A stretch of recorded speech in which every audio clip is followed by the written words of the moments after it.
Edukasyon sa Pagpapakatao 5, Quarter 1, Week 5 hanggang Week 6. Milk Base. Ang paksa ng ating aralin sa araw na ito ay pagpapakita ng katapatan sa paggawa at pakikiisa. Hello kids! It's me, Teacher Frel. Don't forget to subscribe, like, and share, and hit the notification bell for the latest video. You can also follow my Facebook page, Teacher Frel TV.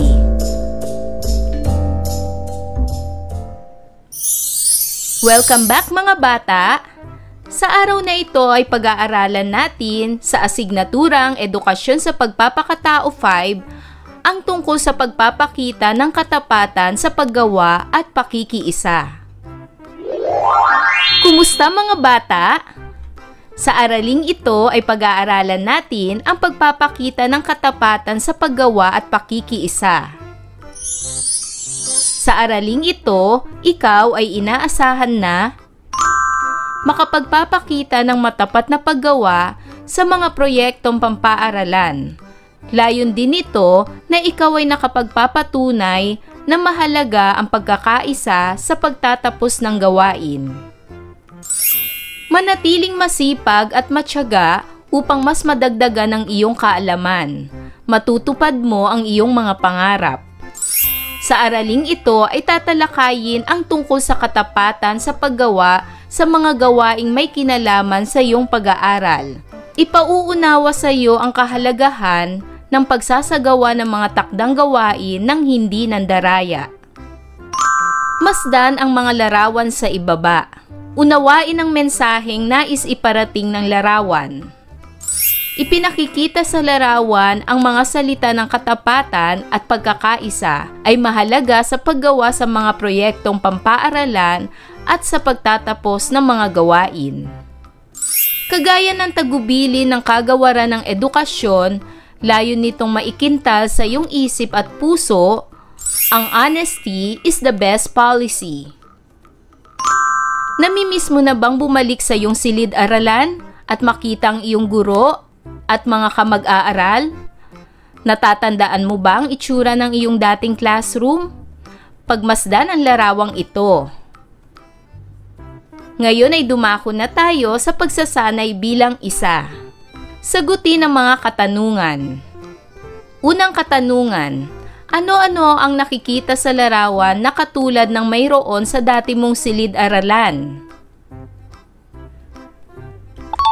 Katulad ng dati kong silid-aralan, ang nakikita ko sa larawan ay ang mga disenyo na nakadikit sa pader, lalo na ang malaking karatula na nasa itaas ng pisara na may kasabihang, "Honesty is the best policy," upang paalalahanan kaming mag-aaral ng pagiging matapat sa mga gawain. Pangalawang katanungan, ano ang pinakamasayang alaala mo sa classroom? Ang pinakamasayang alaala ko sa classroom ay ang sama-sama naming pakikinig sa mga aralin na itinuturo ng aming guro. Pangatlong katanungan, napapansin mo ba dati ang nakalagay sa pader na honesty is the best policy? Ano ang ibig sabihin nito? Ang ibig sabihin ng honesty is the best policy ay mas mabuting maging tapat sa iyong mga gawain, huwag magsisinungaling at huwag mandaya dahil ang pandaraya ay pagsisinungaling at ito ay may kapalit na kapahamakan. Marahil ay hindi mo nabibigyang pansin ang honesty is the best policy na nakalagay sa pader ng iyong silid-aralan. Kung nabasa mo naman ito, baka hindi pa lubusan ang pagkaunawa mo sa kasabihang ito. Ano nga ba ang ibig sabihin ng honesty? Ang honesty ay katumbas ng salitang katapatan o pagiging matapat. Ang taong matapat ay nagsasabi ng katotohanan sa lahat ng panahon. Kumikilos siya ng wasto o tama kahit walang nakatingin. Hindi siya nandaraya o nanlalamang sa kapwa. Ginagawa niya ang anumang tungkulin na nakaatas sa kanya nang hindi nangungopya. Nakikipagkaisa rin siya sa mga gawain tungo sa ikatatapos ng mga ito sa tamang paraan. Masasabi mo bang ikaw ay tapat? Ano-ano ang kilos na palatandaan ng pagpapakita ng katapatan sa mga gawaing may kinalaman sa pag-aaral? Ikaw ay matapat kung sinasagot mo ang mga katanungan na hindi tinitingnan ang susi ng pagwawasto. Binabasa mo ang lahat ng nakapaloob sa mga aralin. Isinasagawa mo ang mga gawain at hindi ito ipinagagawa sa iba. Tinutupad mo ang ipinangako o sinabing gagawin na mag-aaral. At nakikiisa ka sa mga gawain na kinakailangang may kapangkat. Halina't makinig sa isang maikling kwento. Ang pamagat ng kwento ay Ang Batang Matapat.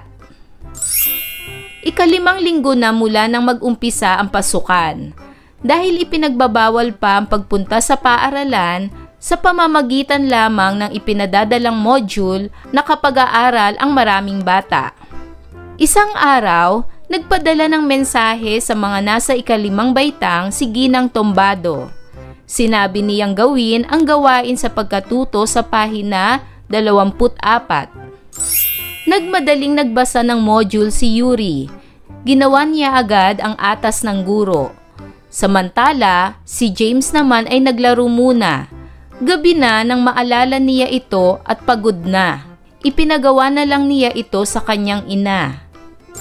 Kinabukasan ay ipinapasa na ng guro ang kanilang ginawa. Napakaganda ng gawa ni James, sabi ng guro. Mahusay, dagdag nito. Taas noong ipinagmalaki ito ng bata.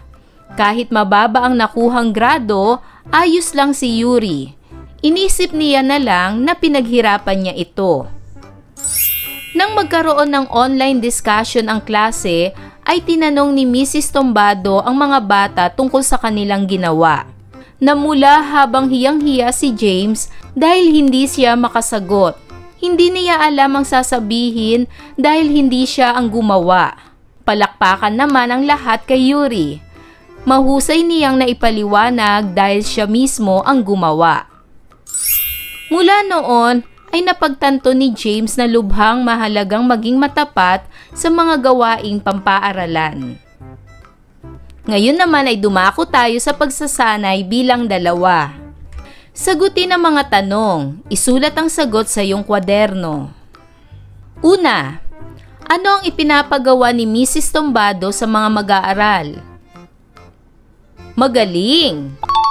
Ang ipinapagawa ni Mrs. Tombado sa mga mag-aaral ay ang gawain sa pagkatuto sa pahina 24 ng kanilang module. Pangalawang tanong, ano ang ginawa ni James? Tama! Inuna muna ni James ang maglaro hanggang sa gumabi na ay saka lang niya naalala. Ngunit pagod na siya kaya pinagawa niya ito sa kanyang ina. Pangatlong tanong, ano ang ginawa ni Yuri? Tama! Si Yuri naman ay nagmadaling nagbasa ng module at ginawa ang atas ng kanyang guro. Pang-4 na tanong, sino sa kanila ang kapuri-puri na dapat mong tularan? Ipaliwanag. Ang nais ko pong tularan ay si Yuri dahil siya ay isang responsableng mag-aaral. Inuuna muna niya ang mga gawain sa paaralan bago ang paglalaro. At pang-5 tanong, anong mahalagang aral ang natutuhan ng mga bata na dapat mo ring malaman? Ang natutuhan ko pong aral ay ang pagiging responsable sa lahat ng mga gawain sa paaralan at maging tapat sa iyong ginagawa at magsabi ng katotohanan. Para naman sa pagsasanay bilang 3, ano-anong gawain ang nagpapakita ng pagiging matapat? Kilos ng matapat. Una, pagsasabi ng totoo at hindi kasinungalingan. Pangalawa, pagsauli ng napulot mong bagay sa may-ari nito. Pangatlo, aminin ang pagkakamali at huwag itago. Dumako naman tayo sa pagsasanay bilang 4. Tukuyin kung ang sitwasyon ay pagpapakita mo ng katapatan at pakikipagkaisa sa mga gawaing may kinalaman sa pag-aaral. Lagyan ng check ang patlang kung oo at X naman kung hindi. Una, tinapos ko muna ang aking mga aralin at gawaing bahay bago ako maglaro. Ito ba'y check o X? Magaling! Ang tamang sagot ay check. Pangalawa, ipinauubaya ko sa aking kapatid ang paggawa ng pangkatang proyekto namin upang maayos ang ipapasa namin sa aming guro. Ito ba'y check o X? Tama, ito ay X. Pangatlo, sa katapusan pa naman ipapasa ang aming proyekto sa ESP, kaya hindi ko na muna ito gagawin. Uunahin kong mag-level up sa laro sa cellphone ko. Ito ba ay check o X? Tama, ito ay X. Hindi muna ako manonood ng K-drama ngayong gabi. Kailangan ko mag-aral para sa mga pagsusulit. Ito ba ay check o X? Tama, ito ay check. Panglima, kung may kakayahan ako at gamit, makikipag-usap ako sa kaklase ko upang makipagtulungan sa mga gawain. Ito ba ay check o X? Tama, ito ay check. Para naman sa pagsasanay bilang 5, sagutin ang mga sumusunod ayon sa iyong natutuhan sa araling ito. Una, ang pagsasabi ng katotohanan sa lahat ng panahon at pagkilos ng wasto o tama kahit walang nakatingin ay pagiging patlang. A. Matapat. B. Mabait. C. Masinop. D. Masipag. Anong tamang sagot? Magaling! Ang tamang sagot ay letter A. Matapat. Pangalawa, ang mga sumusunod ay pagpapakita ng katapatan maliban sa patlang. A. Pagbabasa ng lahat ng nakapaloob sa mga aralin. B. Paggawa ng mga gawain at hindi ito ipinagagawa sa iba. C. Hindi pakikiisa sa mga pangkatang gawain at proyekto. At D. Pagtupad ng ipinangako o sinabing gagawin na mag-aaral. Ano ang tamang sagot? Magaling! Ang tamang sagot ay letter C. Hindi pakikiisa sa mga pangkatang gawain at proyekto. Pangatlo, na ipakikita mo ang pagiging matapat sa pag-aaral kung patlang. A. Kinokopya mo lang ang sagot sa gawa ng iba. B. Ipinagagawa mo ang lahat sa mga kapatid. C. Nagsisikap kang matuto kahit nahihirapan. D.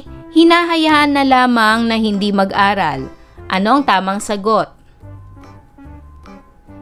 Magaling! Ang tamang sagot ay letter C. Nagsisikap kang matuto kahit nahihirapan. Pang-4, naatasan si Jerry na maging leader ng pangkatang gawain kasama ang kamag-aaral na kapitbahay niya. Ipinaubaya na lamang niya sa mga ito ang paggawa. Ang ginawa ni Jerry ay patlang. A. Tama. B. Mali. C. Okay lang. D. Maayos. Ano ang tamang sagot? Magaling! Ang tamang sagot ay letter B. Mali. At pang-5, ang dapat mong gawin sa prinsipyo o kasabihang honesty is the best policy ay patlang. A. Kabisaduhin. B. Sauluhin. C. Isa puso at isa kilos. D. Tingnan at basahin. Ano ang tamang sagot? Magaling! Ang tamang sagot ay letter C. Isa puso at isa kilos. Tandaan, ang pagkamatapat sa lahat ng pagkakataon ay nararapat na maipakita ng batang tulad mo. Dapat mo itong magawa sa lahat ng panahon at pagkakataon. Isaisip lagi na kahit walang nakakakita, ay dapat mong sabihin at gawin ang tama. Ika nga, honesty is the best policy. Ayan mga bata, nasagutan nyo ba ang lahat ng mga pagsasanay? Kung ganon, magaling! Mga bata, sana'y marami kayong natutunan sa ating aralin. Hanggang sa susunod na video lesson, paalam! Thanks for watching!